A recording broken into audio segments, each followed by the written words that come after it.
the three practices that I would highly recommend. First one, sleep. And there's a really easy one to do, right? No problem, usually.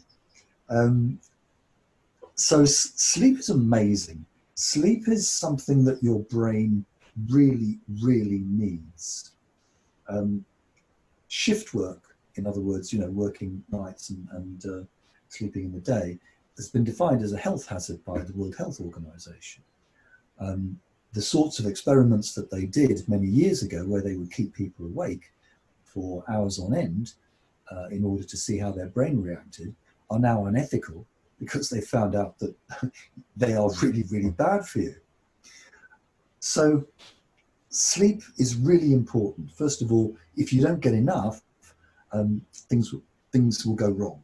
And I think that one of the really nice examples here comes from daylight saving time.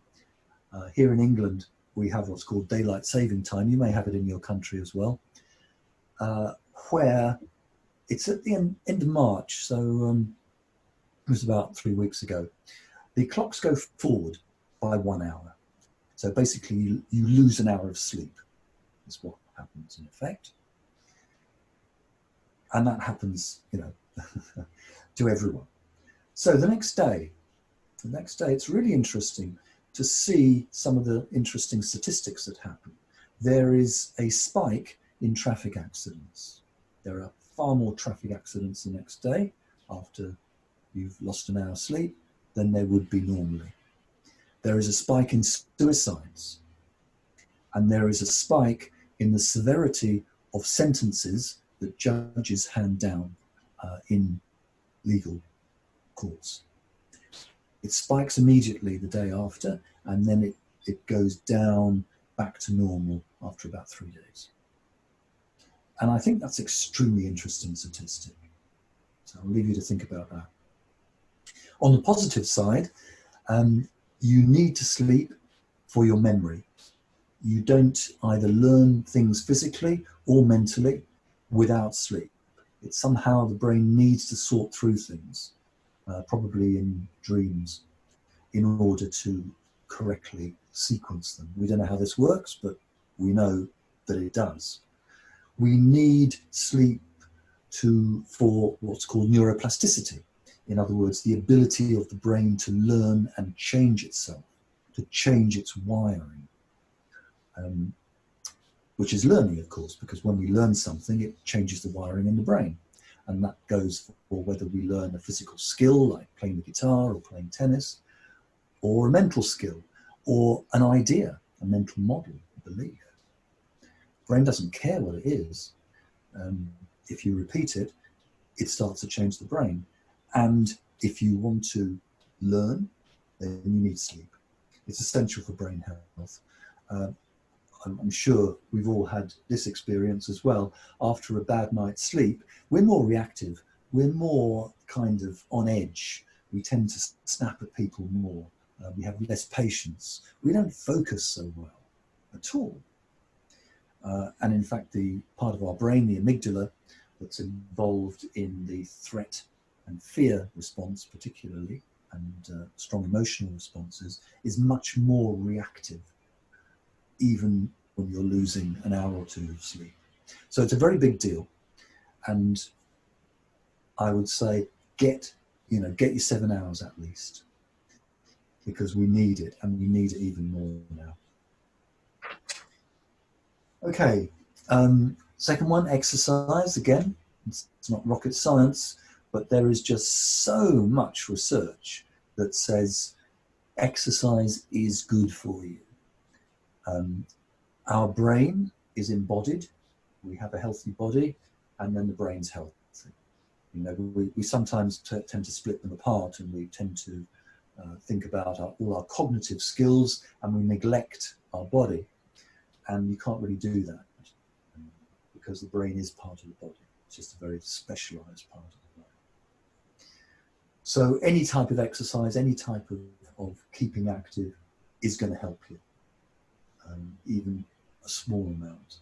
And there's plenty of research, even to the extent that exercise is just as good for people who are depressed as many drugs. In fact, very often better than many drugs. So stay active. That's the second one. Here's the third one.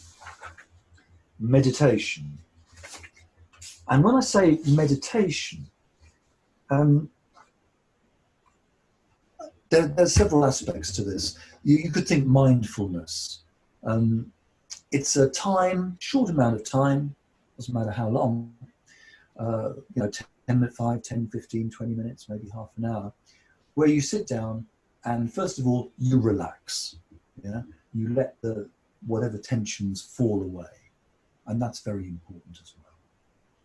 And certainly when things are going badly, a kind of mini mindfulness of just half a minute or a minute, 5 breaths, 10 breaths can help to center you. But in terms of a practice, it clears the mind for sure. It affects what's called a default network in the brain. So now the default network in the brain is those parts of the brain that are really quite active when you're not doing anything, because the brain is always active. There's always parts of the brain that are active. It's even more active when you're asleep. But the default network is that part of the brain that spins round when you're kind of daydreaming, when you're chilling out, when you're not thinking of anything in particular, but you are thinking of yourself. So it's really quite self-centered. So this is the daydreams, the fantasies, the sort of things that you would hope for. But it's very me-centered. There's no goal part involved, and there's no action involved. There's no parts of the brain that are involved in acting or in terms of setting goals that are involved in the default network. So that's running along. Now, what mindfulness meditation will do, it will affect the default network. It quietens it down. So it means that you're not so involved in that. So it strengthens basically your ability to focus as a practice. It will strengthen your ability to focus. It will strengthen the connections between your prefrontal cortex, the front of the brain that's involved in all the cognitive and the higher aspects of executive planning and thinking, to the amygdala, because the amygdala will jump and be anxious at real threats and imagined threats. And connections with the PFC can help to quiet that. It's about emotional management, basically.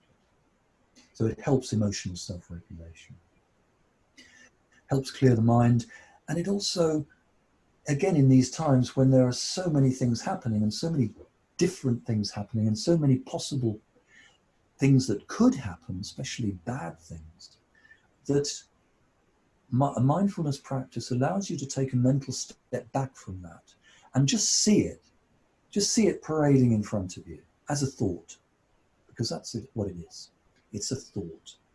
And what tends to happen, of course, and it happens to all of us, and it's difficult to stop, is that these thoughts will parade in front of us. We'll get caught by one, usually one that predicts a very bad future outcome. Oh my God, what's going to happen? This could happen. And our brain is extremely good at jumping into imagined futures. And unfortunately, it's just as good at jumping into imagined very bad futures as it is to jumping into imagined very good futures. And when you jump into an imagined very bad future, then what happens? Your amygdala wakes up, you start to feel anxious. And then that stops you thinking. So the ability just to see that as a thought, which is what it is, because nothing's happened, is very, very helpful. I like the saying that goes, if you sit on the station, you'll see a lot of trains of thought going past, but you don't have to jump on any of them. And meditation, mindfulness is about sitting on the station and watching the trains go past. And some of them are nice, absolutely worth thinking about later. Some of them are terrible. Definitely don't want to jump on those. and you just watch them, and that's fine. Instead of what will often happen is we're sitting on the station, along comes a train, we jump into it, and before we realise it, it's taken us a few miles down the line into a place that we really don't want to go.